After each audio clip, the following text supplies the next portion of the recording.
just going to have a few slides in the beginning. This is R.D. Karve. This is a photograph which is there on the last issue of Samaj Swasthya, the journal on which we have worked. The last issue of Samaj Swasthya has this photograph when he was no more. I mean, the last issue came up. It's week before he died.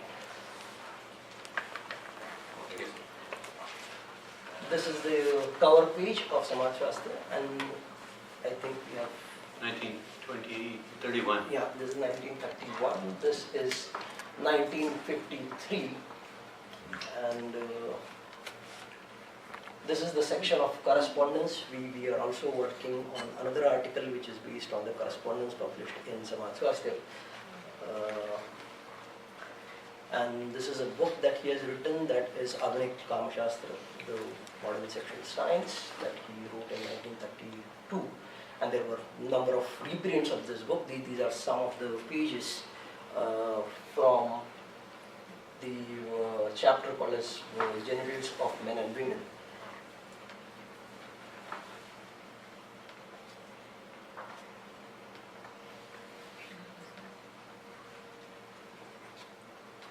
I guess one point we wanted to stress is that that these are pretty cheap productions, and Karve emphasized that he wanted to make this literature more generally available, and the English language publications like the works of Marie Stopes that were around at the time were much more expensive, and ordinary people couldn't, ordinary even middle class people found it difficult to buy them. So that's one thing we. I guess when the issue came up first time, it was 25 paise, that is 4 annas was the price.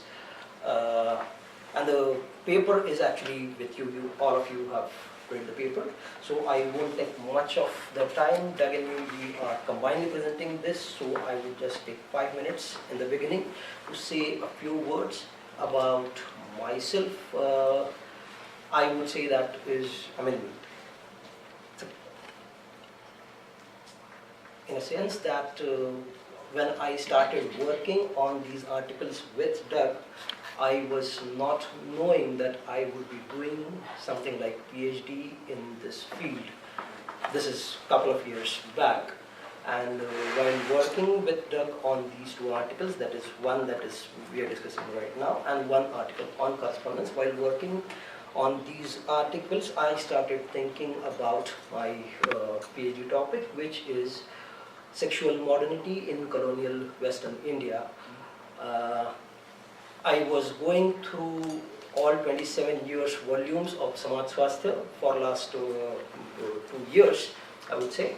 And by going through these volumes, by going through the writings of Karve, by going through the writings of other people who used to contribute in Samaj Swasthya, I could get to know actually the vast amount of material that was available then in Western India on the issue of sexual science. It is not just Karve who is working then in the first half of 20th century in Western India. There are a number of other magazines like this. Actually, we couldn't find any other magazine other than Samaj Swasthya, but there are many references of these magazines. Magazine like Jeevan, that is Life, Savai Jeevan, that is Better Life, or even magazines like Unmad, Masti, Yauvan, and number of magazines which are talking about sexual science. In addition to that, there are a number of people who are independently working. They don't have a magazine. A person that has been discussed in this paper, that is Shivanand. Shivanand is a person with number of books that are written. It is given there in the paper, so I won't waste much time on that. The point that I'm trying to make is I came across a number of things that are written which are beyond Karve, which are other than Karve's own writings, or which are other than his own magazine, and which finally after that I zeroed down on my research topic, that is sort of colonial sexual modernity in colonial Western India, because I thought that there is a serious debate which is going on in Western India at this point of time. Not just these magazines which are directly addressing the sexual issues. There are a number of other magazines, like you have a magazine in Western India called as Stree, or a magazine like Manohar, or a magazine like Abhiruchi, Maharashtra Danudari. I can go on citing number of them. There are a number of magazines which are talking about these issues, and I can say that there are a number of magazines who came up with certain special issues in this period itself. The magazines were not talking about sexuality issues directly, but coming up with kind of obscenity special issues of their magazines. So there's a vast amount of material that was available then, and which indicates a kind of serious debate on the sexual matters in Western India in the first half of 20th century. Shrikant, can you just specify the dates? Is it the same dates as the paper? I'm sorry. Which one? The magazines that you're talking about. The magazine that I'm talking about is Jeevan, is around 1940. Jeevan So around Savai the Jeevan. same time we will do the paper. Yeah. It's almost the same time. Thanks. And at the same time, I mean, by writing these articles, what happened is this, that I went into Karve's writings again and again. That made me re-understand Karve. It was not the case that I haven't read Karve before, but I am literally in last 2 years I am rereading Karve in the context of the global sexual ideas that are circulating on one hand, and on the other hand the Indian cultural scene of the first half of 20th century.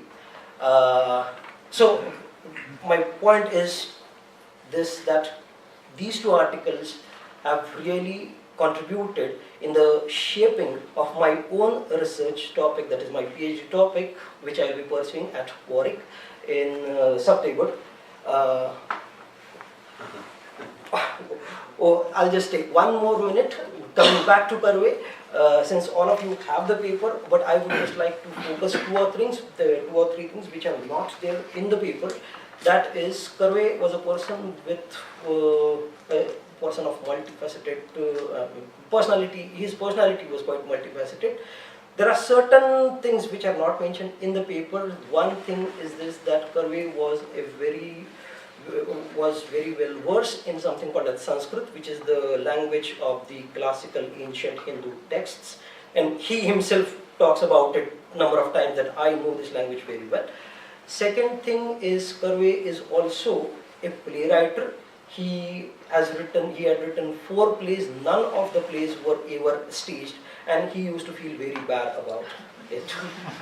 The third aspect of Karve, I would say that, and that is missing in our paper, we would be incorporating that in the paper, that is, Karve was a film critique, and through his magazine, especially after 1937, he used to keep a space for a column, there was a column of film review, and I guess myself, I have seen more than 50 film reviews in his in the magazine. Most of the films that he reviewed were Marathi films.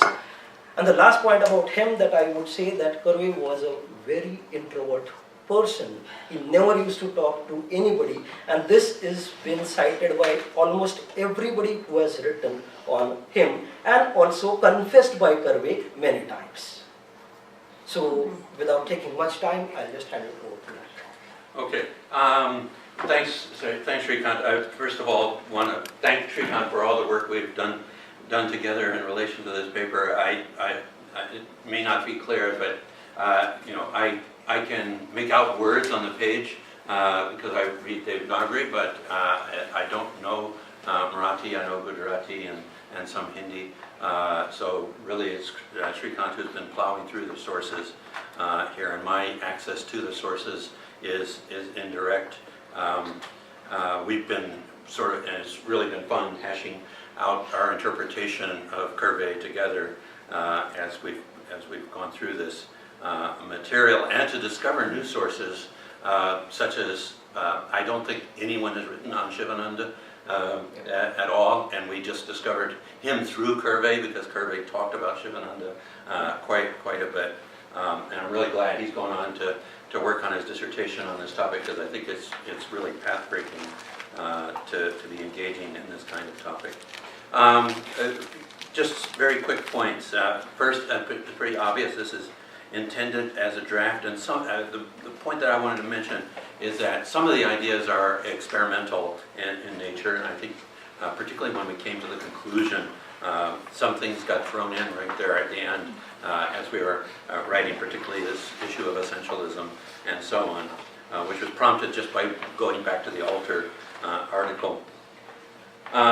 Second, the most important thing to mention about the paper is that we're obviously trying to place Karve in the intellectual context of his time. And I think that's something that you may have seen that I've been trying to insist upon in comments, that it would be very useful to understand who these various sexual scientists are arguing against, not just to see them in relation to global sexual science and what how ideas, what ideas they're borrowing from the global context, but who are they arguing with? Because almost all of them are arguing with people locally, and I think that's crucial. And I guess that's one reason why there's so much depth on Shivananda and Gandhi in the paper. Shivananda and Gandhi are people that Karve explicitly takes issue with. That's a major omission in our paper, is that nowhere in the paper do we actually say that Karve comments on Shivananda and Gandhi quite a bit in his writing. So when he writes on Brahmacharya, that's who he's taking on much of the time. Though he casts them as representing traditional views, which of course in the paper we're arguing they're not traditional at all, but they're innovating concepts of Brahmacharya.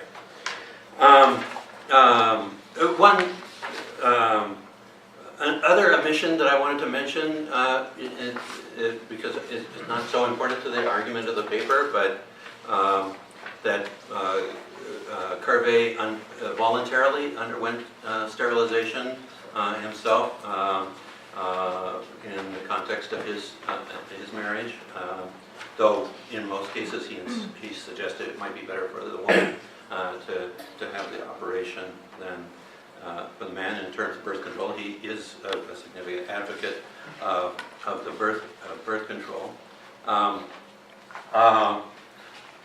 If you read the blurb for the paper, you'll see that the paper has changed very significantly since we first drafted it. And there are a couple reasons for that. We originally said we were going to look at three kinds of intellectual context. One about the position of women, another about the position of Brahmins, and then the third one was really Brahmacharya, that word wasn't mentioned, I think, in the blurb. The authority of Brahmins kind of somewhat dried up because he doesn't generally refer to Brahmins so much as religious authority.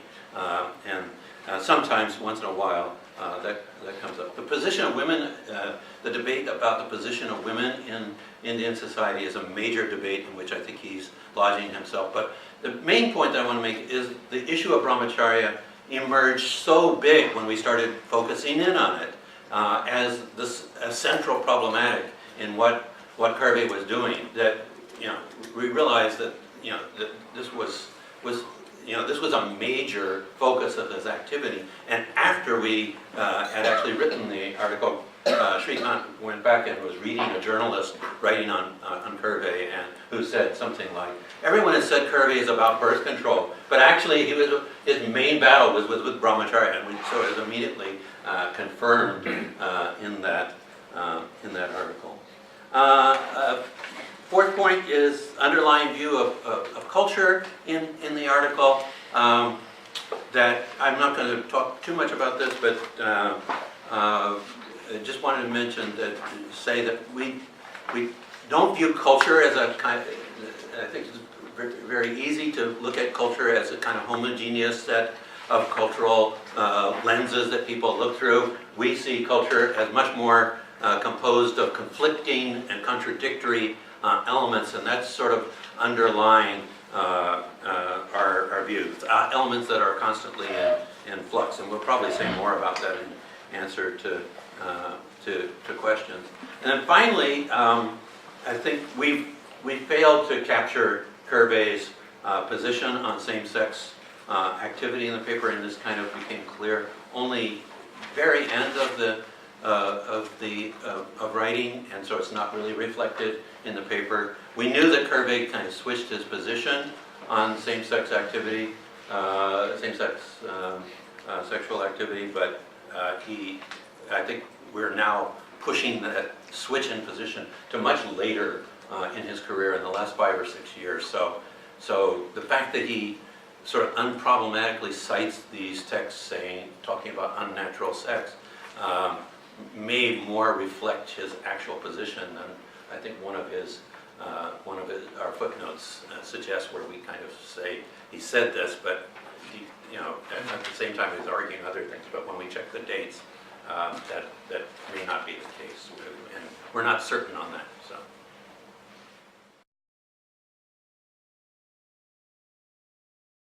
I'd like to start my comments by saying that before reading your paper and Ishita's paper on Monday, I didn't know anything about Indian sexology, I didn't know anything about Karve, and I have a limited knowledge of Indian history.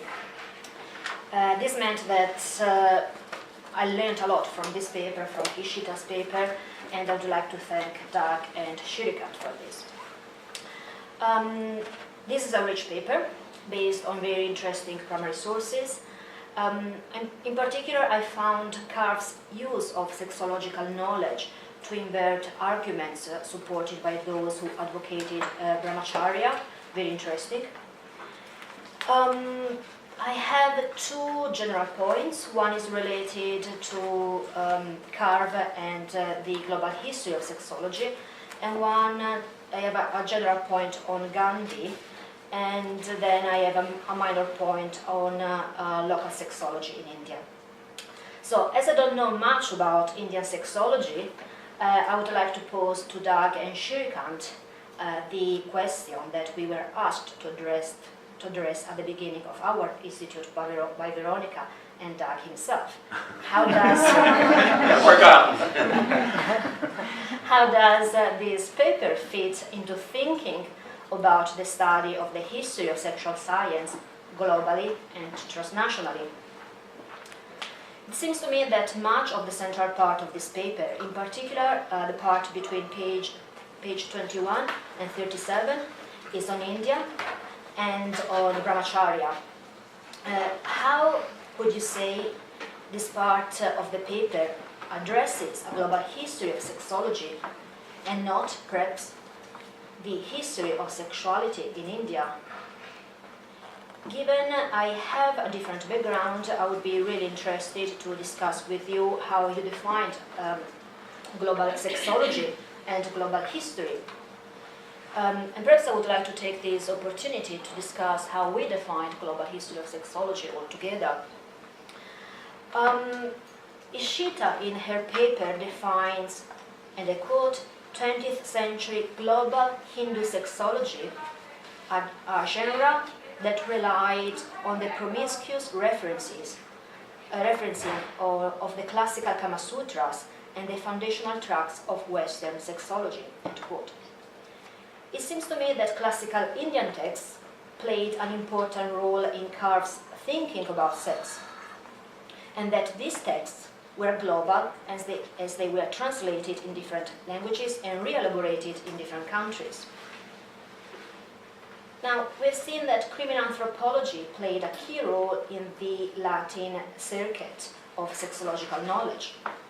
I wonder if the reinterpretation of classical texts like Kama Sutras allow us to identify some international circuits of sexological knowledge, perhaps a British-Indian exchange, and if so, do Asian countries enter this circuit?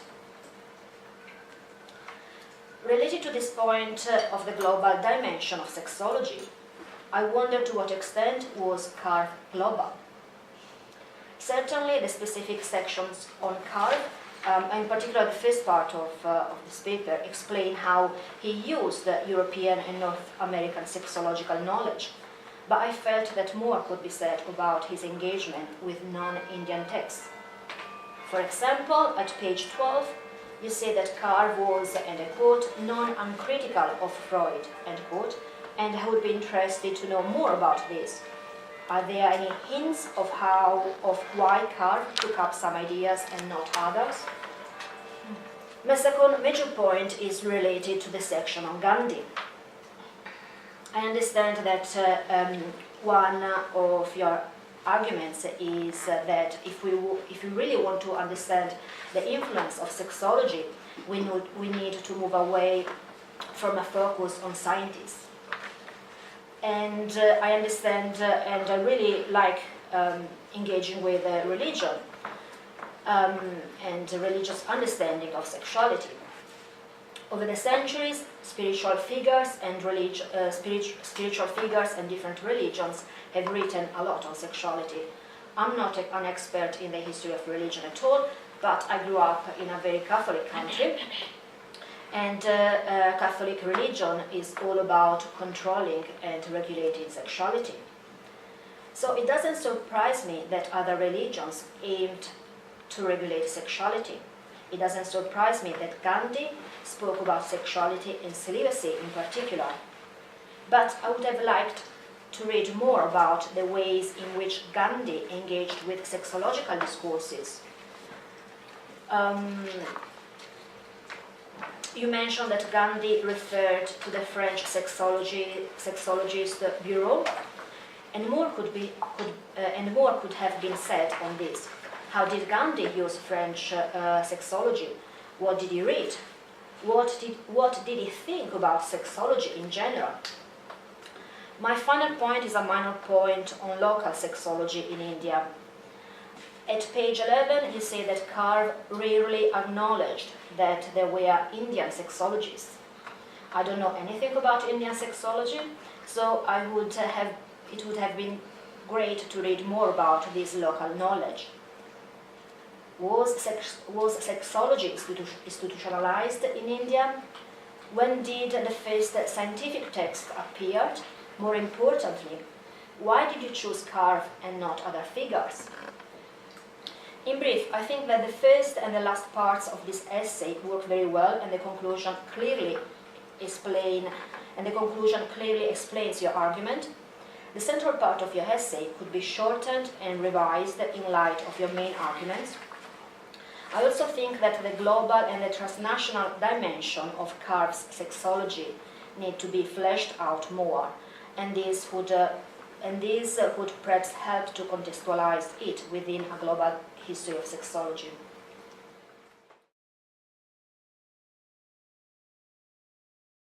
Okay, so thank you for the opportunity to talk about this paper. I'm in a slightly peculiar position because we've actually talked about this paper and another one already last weekend. So I feel like I might be repeating some of this stuff. I tried to steer away from this. Okay, and I'll also try to keep my comments short because this was very rich empirically and it raised a lot of questions, and I think what I'll do is maybe pass some of those questions on later. But in any case, I'm glad to be doing this and to have the opportunity to reflect on the sexological landscape in a part of India that I do not study. As a South Asianist, I should draw your attention to the fact that in reading and translating materials from Samaj Swasthya, the journal edited by Karve, Doug and Shrikant have succeeded in adding a rich cache of sources in the Marathi language that have been unavailable to those of us working in the English language materials or with other Indian languages. Doug and Shrikant have presented us with a marginalized figure who read global sexological tracts and used these as the basis to advise middle-class men in their sexual lives. The materials presented in this paper are extremely rich, and the authors have chosen to give us extensive access to the language used by the main characters. The focus on Karve, Gandhi, and Swami Shivanand pushes us to rethink the story about the global history of sexology we collectively want to tell. They force us to ask, who counts as a sexologist? Did it take experts to disseminate sexological ideas in society? they also revisit with rich new material some questions that have been raised in several of our papers here. How do we tell the story of the dissemination of the sexual sciences to different parts of the world? Are these stories about derivative discourses, of transculturation, of translation, of hybridity, of unruly appropriations? While there is much else to praise in the rich empiricism of this paper, in the interest of time, I will draw attention to some key questions that I consider important to address to sharpen the main arguments and insights that are being offered to us here. Doug and Shrikant have already suggested that they have some plans on how to cut the paper down to size, which is to sort of do away with some of the rich language that we have access to now. So I will only comment on matters that I think will still need to be addressed in the shorter paper once you've excised those parts. So what you've given us is a picture of a man who you've described as, and I quote you, one of the more fascinating individuals in the history of Western India. Karve, we learn, was a major advocate of women's reform in Western India and of birth control. He was vociferously anti-Marxist, unabashedly atheist, a scholar of mathematics, involved with the Committee of Rationalism. His contributions to the popularization of and dissemination of sexological ideas were many, and we have several pages of material on his rejection of traditions and his unusually firm embrace of Western authorities, who you term giants in this paper. The biographical details, Karve's radical stances, his marginalization, the obscenity trials, his role in the women's movement, this information I think can be better read from and read into his writings. We could be told early on, how does our understanding of the sexological landscape change with a man like Karve in the mix? By bringing together text and context, in other words, the authors might better clarify the theoretical and historiographical stakes here, and perhaps also reformulate the various sections of the paper, keeping an argument in mind.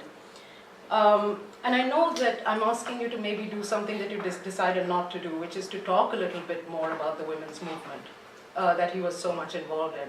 Because I think the really original contribution of the paper would be to bring together this material on brahmacharya and the women's movement.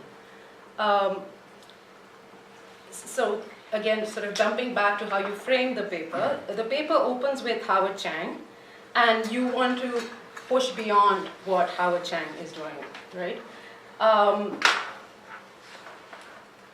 And you do so by suggesting that Karve was engaged in a radical appropriation of Western sexual science. I would either stay with Chang longer and clarify how Karve's work, which referenced Western sources to challenge traditional understandings of sexuality, was in fact radically transformed by the Indian context.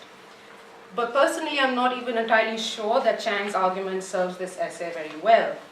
The more interesting approach, perhaps, would be to highlight how Karve was engaged in promoting what you call a universalistic notion of sexuality, one that did not accept any Indian particularities.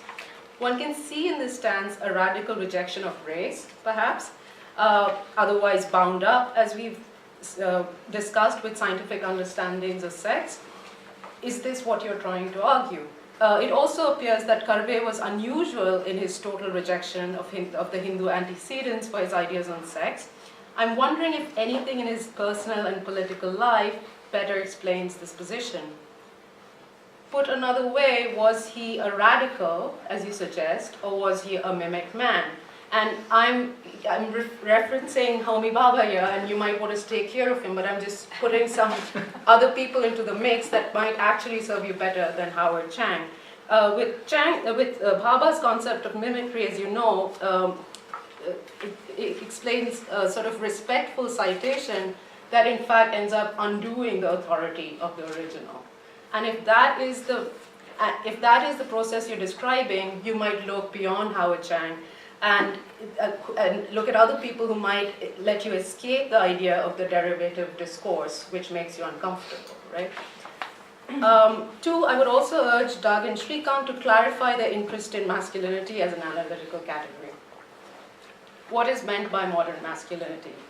What is alternative about a modernity in which, quote, enjoyment of sexual pleasure was possible and sexual desire was legitimate? So what is the idea of alternative here, right? Likewise, what was radical about a stance that suggests that prostitution should be legalized in a context where reformists were still arguing the opposite? Is it radical from our vantage point? And would his stance not been viewed as reactionary and anti-reformist in his own time? How does this square with his contribution to the women's movement? Was his radical appropriation of Western sexology shoring up older family hierarchies, or was it consistent with the various social reformist and political projects of the 1920s, 30s, and 40s?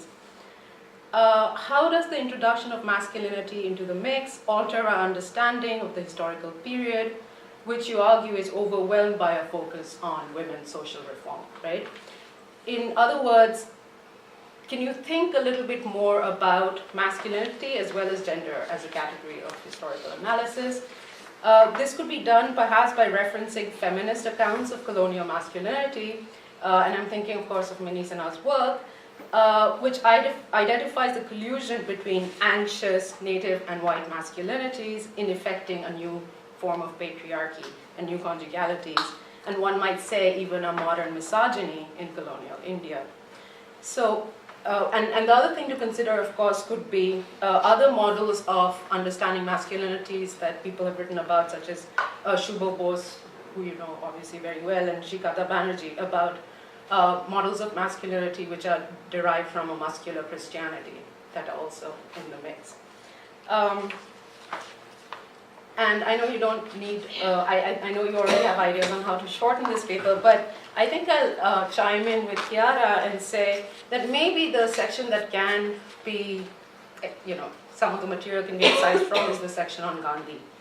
And maybe the way to bring him in is to explain better what exactly Karve is doing with Gandhi and his engagement with Gandhi, and to reference him also in the light of explaining more sort of economically and succinctly how the two of you depart from Joseph Alter's reading, who, as you know, you've referenced his entire monograph on the subject, but in terms of what you're adding to it or how you depart from Joseph Alter, I think that could be clarified.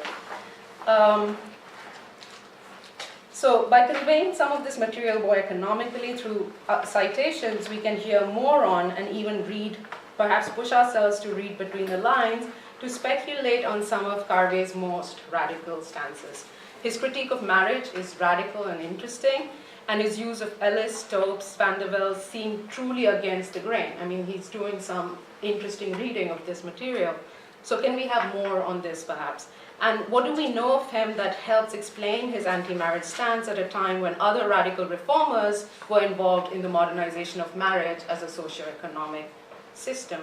His critique of the Kama Sutra as entirely unscientific, I'm very interested in this, and that does seem unusual when it's not just a rhetorical move, but it is in fact sustained, an argument that's sustained. So that I'd be interested in hearing about.